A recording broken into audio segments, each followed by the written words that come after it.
Good morning सगळ्यांना. कसे आहात सगळे? सकाळचे 4 वाजले आहेत आणि आम्ही निघालो आहोत कुडाळवरून मुंबईला जायला. सुट्टी संपली आहे. अजिबात इच्छा नाही आहे जायची, पण जावं तर लागणार. 10 दिवस खूप मज्जा केली आहे.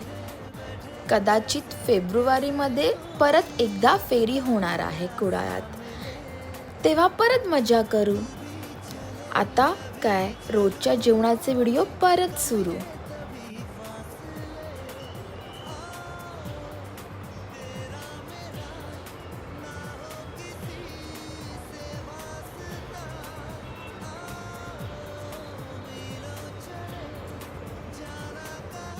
माझ्या चॅनलला सबस्क्राईब करा, लाईक करा, शेअर करा आणि भरपूर प्रेम द्या. ओके, बाय सगळ्यांना. उद्या भेटू.